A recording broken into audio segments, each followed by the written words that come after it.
नमस्कार नमस्कार दोस्तों। आदित्य सिन्हा करियर क्लासेस में आप लोगों का बहुत बहुत स्वागत है। इस वीडियो में आज हम लोग बात करेंगे जीव विज्ञान की विशेष शाखाओं के बारे में। आज हम लोग बात करेंगे जीव विज्ञान के विशेष शाखाओं के बारे में। देखिए, यहाँ से भी एक दो प्रश्न आप लोगों को ज़रूर मिलेगा।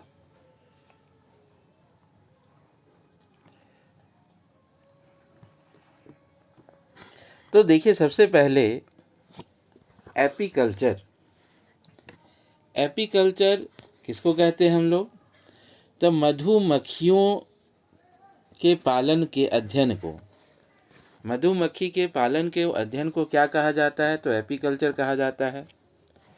मधुमक्खी के पालन के अध्ययन को क्या कहा जाता है? तो एपीकल्चर। दूसरा बात करते हैं हम लोग सेरीकल्चर का। रेशम कीट के पालने को, है ना, रेशम कीट जिसमें पाला जाता है उसको क्या कहा जाता है?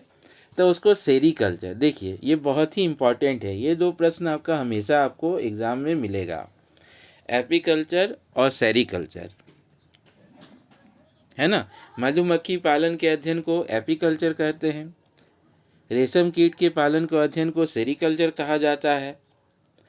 मत्स्य पालन, है ना, मछली पालन के अध्ययन को पीसी। देखिए, यहाँ पर पीसी लगा हुआ भी है ना, पाइसेस होता है मछली, तो पीसी कल्चर मत्स्य पालन। एपीकल्चर हो गया आपका मधुमक्खी पालन को अध्ययन को एपीकल्चर, सेरीकल्चर, उसके बाद पीसी कल्चर। उसके बाद देखिए माइकोलॉजी। माइकोलॉजी, कवकों के अध्ययन को माइकोलॉजी कहा जाता है। कवकों के अध्ययन को माइकोलॉजी कहा जाता है। उसके बाद बात करेंगे फाइकोलॉजी। देखिए, कवक के अध्ययन को माइकोलॉजी, शैवालों के अध्ययन को फाइकोलॉजी। कवक और शैवाल, देखिए, कवक और शैवाल हमेशा आते हैं प्रश्न में, ठीक है। तो माइको जहाँ एम से स्टार्ट होगा, माई यानी कवक को, माइकोलॉजी, फाइकोलॉजी। उसी तरह से देखिए पामोलॉजी, फलों के अध्ययन को, फलों का अध्ययन आपका क्या कहलाता है? तो पोमोलॉजी। आप लोग इसी तरह से अपना ये रिवीजन कर सकते हैं। फिर पंछियों का अध्ययन, पंछियों का अध्ययन, पंछियों का अध्ययन क्या कहलाता है? तो ऑर्निथोलॉजी। पंछियों का अध्ययन ऑर्निथोलॉजी। देखिए, यहाँ से ये सलीम अली वाला प्रश्न हमेशा आप लोग देखते होंगे एग्जाम में। भारत में पंछियों के जनक, father of ornithology, father of ornithology, father of ornithology यानी सलीम अली। और पंछियों का जो अध्ययन किया जाता है, पंछियों का जो अध्ययन किया जाता है वह आपका ऑर्निथोलॉजी में किया जाता है ना। फिर मछलियों का पालन, मछलियों का अध्ययन, मछलियों का पालन तो पिसीकल्चर, लेकिन मछलियों का अध्ययन का बात करें तो इक्थियोलॉजी। मछलियों का अध्ययन इक्थियोलॉजी, मछलियों का पालन पिसीकल्चर, है ना। ये दोनों में डिफरेंसेस है। इक्थियोलॉजी रहेगा तो मछलियों का अध्ययन, और मछलियों का पालन का बात करेंगे तो पिसीकल्चर, ठीक है। उसके बाद कीटों का अध्ययन, कीट पतंग के अध्ययन,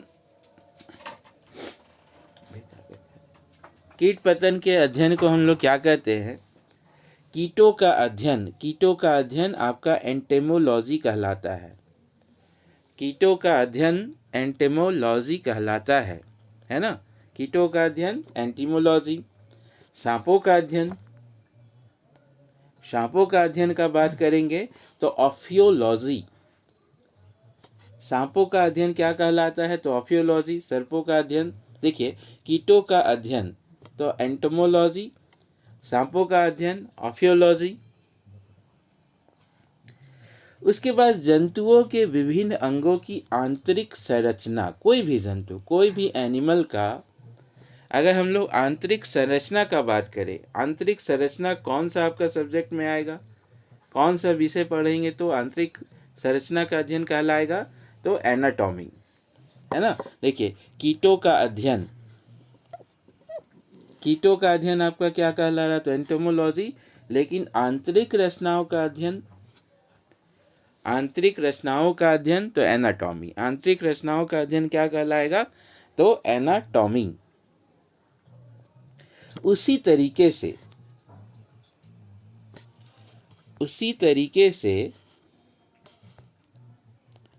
देखिए उसी तरीके से काइटोलॉजी। आदित्य सिन्हा करियर क्लासेस में आप लोगों का स्वागत है। यहाँ पर देखिए हर दिन मैं आप लोगों का जो झारखंड सीजीएल, झारखंड एसएससी और एसएससी का जो सिलेबस है उसी के अनुसार आप लोगों को यहाँ पर वीडियो मिल रहा है। और मेरा कोशिश हर दिन रहता है कि ज़्यादा से ज़्यादा आप लोगों को मटेरियल उपलब्ध करा सकूं, ताकि आप लोगों का एग्ज़ाम में किसी तरह का दिक्कत नहीं हो। एग्ज़ाम जब भी हो तो अच्छा खासा मार्क्स ज़रूर मिले, इसीलिए हमारे चैनल को ज़रूर सब्सक्राइब करें, है ना। उसके बाद देखिए बात करते हैं काइटोलॉजी। काइटोलॉजी यानी कोशिका तथा इसके अंगों की संरचना का अध्ययन। एनाटॉमी में हो गया आपका क्या तो जंतुओं के विभिन्न अंगों की आंतरिक रचना का अध्ययन। एनाटॉमी जंतुओं के विभिन्न अंगों की आंतरिक रचना का अध्ययन, और काइटोलॉजी तो कोशिका तथा इसके अंगों की संरचना का अध्ययन इस शाखा के अंतर्गत किया जाता है। काइटोलॉजी तो कोशिका तथा इसके अंगों की संरचना का अध्ययन आपका क्या कहलाता है तो काइटोलॉजी। उसके बाद 13वें नंबर पर इकोलॉजी। पर्यावरणों का पादपों और जंतुओं पर उनका पर्यावरण पर क्या प्रभाव पड़ता है ना। देखिए पर्यावरण, प्लांट और एनिमल, पर्यावरण, प्लांट और एनिमल पर उनका अध्ययन जिसमें हम लोग करते हैं उसको हिंदी में पढ़ेंगे तो पारिस्थितिकी कहलाता है, हिंदी में पढ़ेंगे तो पारिस्थितिकी कहलाता है। लेकिन इकोलॉजी में मतलब पर्यावरण का पादपों और जंतुओं मतलब पौधा जंतुओं पर उनका पर्यावरण पर क्या प्रभाव पड़ता है, इसके बारे में हम लोग जिसमें पढ़ते हैं उसको इकोलॉजी कहते हैं, है ना। क्या कहते हैं तो इकोलॉजी। उसके बाद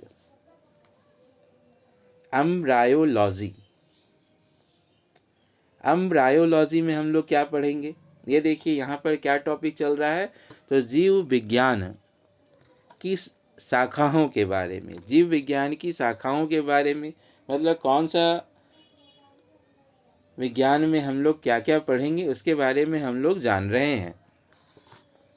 तो देखिए एम्ब्रायोलॉजी इसके अंतर्गत पादपों और जंतुओं में भ्रूण विकास से संबंधित अंगों की जानकारी, रचना और उनके कार्य का अध्ययन किया जाता है।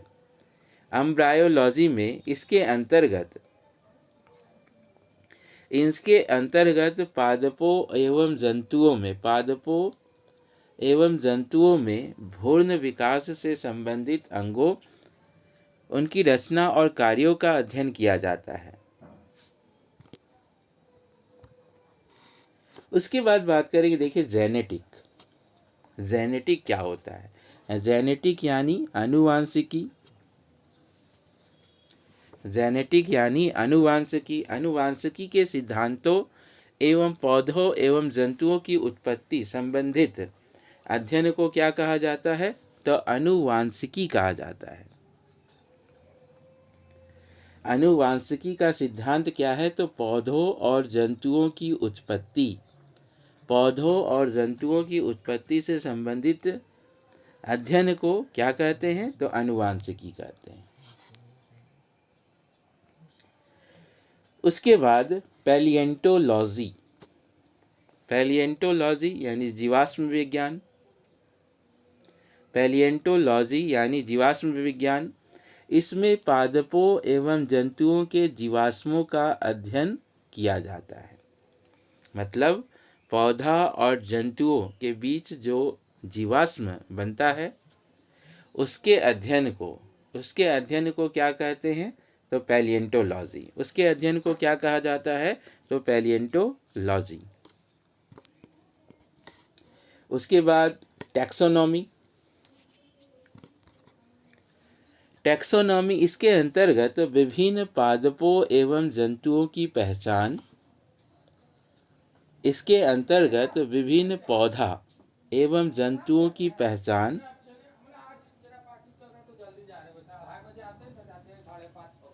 उनका नामकरण करना और फिर उनकी विशिष्टता के आधार पर उन्हें उचित वर्गों में सम्मिलित है। देखिए टैक्सोनॉमी, टैक्सोनॉमी इसके अंतर्गत विभिन्न पादपों एवं जंतुओं की पहचान करना, उनका नामांकन करना और उनके विशिष्टता के आधार पर उचित वर्ग में शामिल करना, है ना। देखो टैक्सोनॉमी इसके अंतर्गत विभिन्न पादपों एवं जंतुओं की पहचान, उनका नामकरण करना, फिर उनकी विशिष्टता के आधार पर उन्हें उचित वर्ग में सम्मिलित करना। उसके बाद देखिए हिस्टोलॉजी, हिस्टोलॉजी यानी औतिकी। देखिए भौतिकी भी होता है, औतिकी भी होता है। इसके अंतर्गत प्लांट और जंतुओं के विभिन्न प्रकार के ऊतकों का अध्ययन किया जाता है हिस्टोलॉजी में। हिस्टोलॉजी में इसके अंतर्गत जितने भी पौधा और जंतु होते हैं उनके ऊतक यानी टिश्यू, है ना। टिश्यूओं का अध्ययन कौन से साइंस में, कौन से विज्ञान में? तो हिस्टोलॉजी में। उसके बाद एंडोक्रिनोलॉजी, है ना। एंडोक्रिनोलॉजी यह प्राणी विज्ञान की वह शाखा है जिसमें हार्मोन्स के स्रवन यानी सेक्रेशन, है ना। यह प्राणी विज्ञान की वह शाखा है जिसमें हार्मोन्स के स्रवन यानी सेक्रेशन, नेचर, उसका प्राकृतिक और प्रभाव आदि के बारे में अध्ययन किया जाता है। देखिए एंडोक्रिनोलॉजी, एंडोक्रिनोलॉजी अंतस्राविकी यह प्राणी विज्ञान की वह शाखा है जिसमें हम लोग हार्मोन्स के स्रवन मतलब सेक्रेशन, उसकी क्या प्रकृति है, उसका क्या प्रभाव है, इसके बारे में हम लोग इसमें पढ़ते हैं, है ना। एंडोक्रिनोलॉजी। उसके बाद देखिए पैरासिटी, है ना, पैरासिटोलॉजी। देखिए जितना भी आप लोग यहाँ पर देख रहे हैं, जो भी है ना पॉइंट आप लोगों को मिल रहा है, सब आप लोग देखे होंगे कहीं ना कहीं एग्ज़ाम में आता है ना। बहुत ही अच्छा टॉपिक। इसी तरह विज्ञान का जितना भी प्रश्न, इम्पोर्टेंट प्रश्न, जो भी जैसे सीजीएल एग्ज़ाम में देखिए 20 नंबर का प्रश्न आएगा तो वो बहुत ही इम्पोर्टेंट है। मतलब एक तरह से झारखंड सामान्य ज्ञान और विज्ञान ये रिजल्ट डिसाइडर होगा, है ना। इसीलिए ज़रूर हमारे चैनल से जुड़े और इस अवसर का, है ना, इस मौका का लाभ उठावे।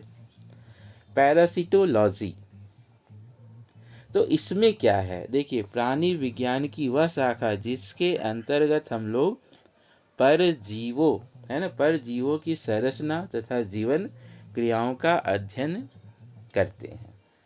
ऐसे तो ये नाम से भी पैरासिट, है ना, यानी परजीवी, देखिए नाम से भी पता चल रहा है।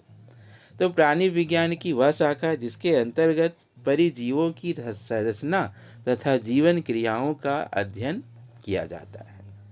ठीक है, यानी पैरासिटोलॉजी। उसके बाद देखेंगे हम लोग क्या है, तो एथोलॉजी, है ना, एथोलॉजी। इसके अंतर्गत प्राणियों के व्यवहार का अध्ययन किया जाता है। एथोलॉजी में प्राणियों के व्यवहार का अध्ययन हम लोग करते हैं, विशेषकर प्राकृतिक परिस्थितियों में प्राणियों और नरसंगी या सहज व्यवहार, मतलब किस तरीके से इन लोगों का व्यवहार होता है नेचर के साथ, इसके बारे में हम लोग पढ़ते हैं, है ना। तो प्राणियों के व्यवहार का अध्ययन किसमें किया जाता है, तो एथोलॉजी में किया जाता है। एथोलॉजी में तो प्राणियों के व्यवहार का अध्ययन किया जाता है।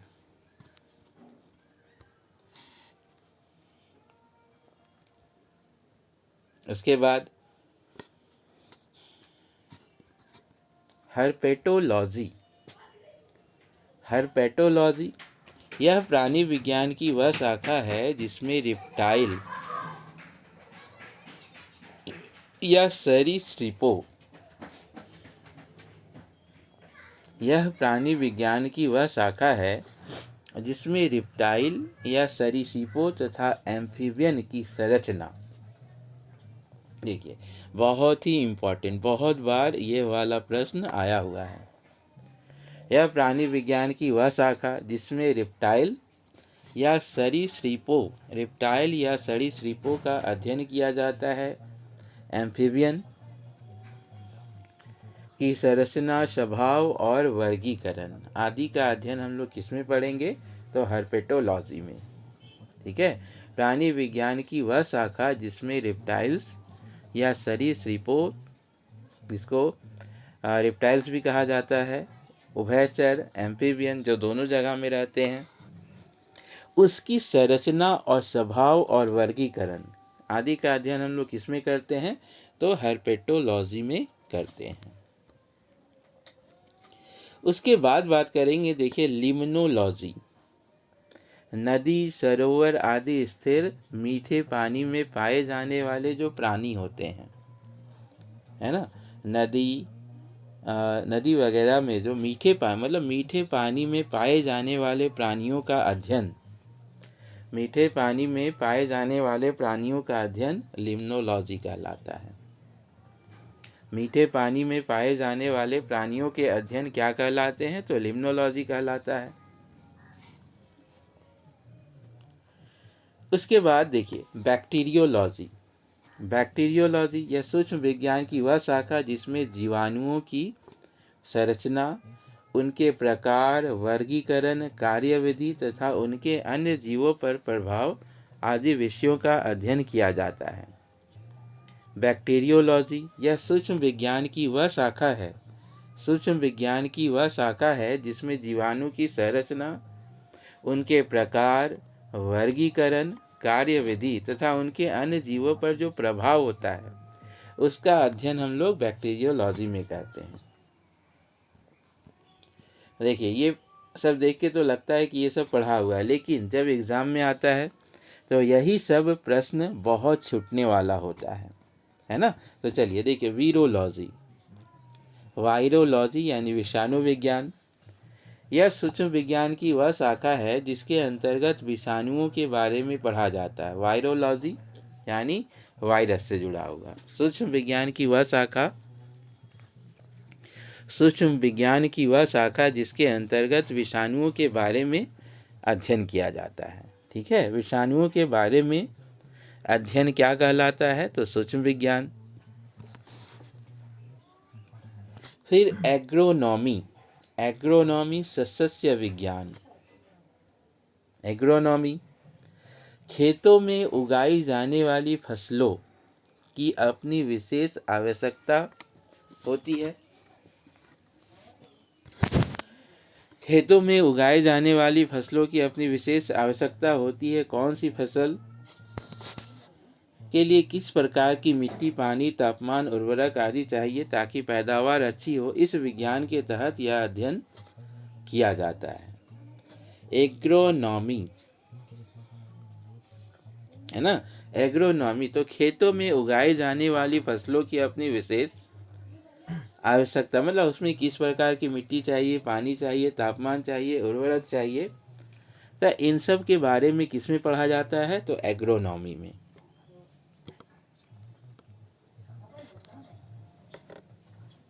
उसके बाद देखिए नेमेटोलॉजी। नेमेटोलॉजी कुछ गोल, पतले, बेलनाकार या धागे जैसे जो कृमि होते हैं, है ना, नेमेटोड।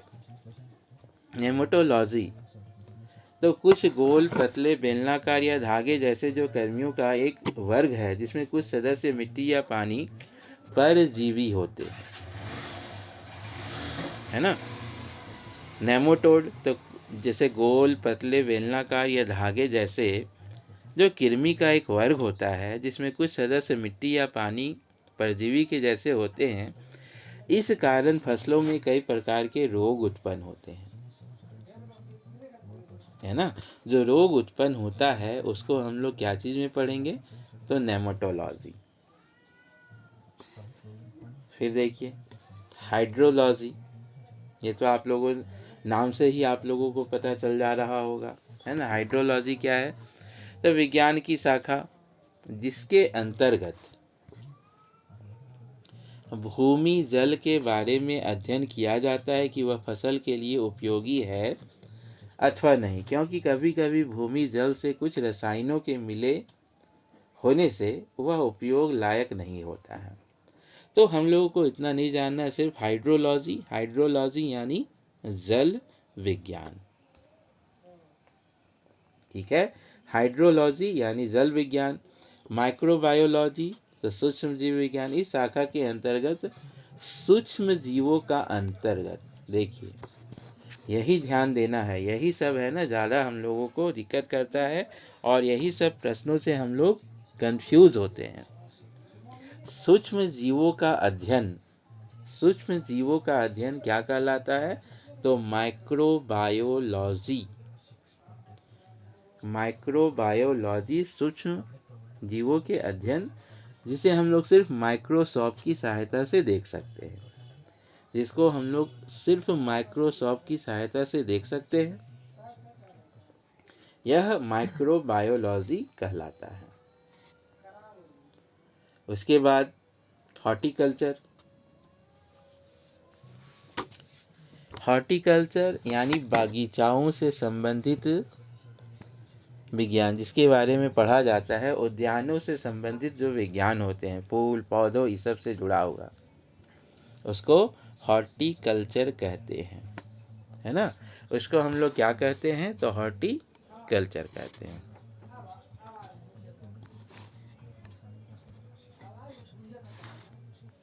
है ना। हॉर्टिकल्चर यानी उद्यानों से संबंधित अध्ययन को हॉर्टिकल्चर कहा जाता है। पेडोलॉजी, देखिए यहाँ पर दोनों देगा, पेडोलॉजी और एडेफोलॉजी। पेडोलॉजी तो आप लोग सभी लोग जानते होंगे, है ना, कि मिट्टी के बारे में जो विज्ञान पढ़ा जाता है उसको हम लोग पेडोलॉजी कहते हैं। लेकिन एडेफोलॉजी भी वही चीज़ होता है ना। मिट्टी के बारे में अध्ययन इस विज्ञान की शाखा के अंतर्गत किया जाता है कि फसल के लिए कौन सा मिट्टी उपयोगी होगा। तो देखिए हम लोग पेडोलॉजी तो जान रहे हैं, है ना, लेकिन एडेफोलॉजी भी वही सेम चीज़ है। लेकिन मृदा, है ना, मिट्टी का बनने की जो प्रक्रिया होती है उसको हम लोग पेडोजेनेसिस कहते हैं, ठीक है। मिट्टी बनने की जो प्रक्रिया होती है, मिट्टी बनने की जो प्रक्रिया होती है उसके बारे में हम लोग कहाँ पढ़ते हैं, तो उसके बारे में हम लोग पेडोजेनेसिस कहते हैं उसको। ठीक है।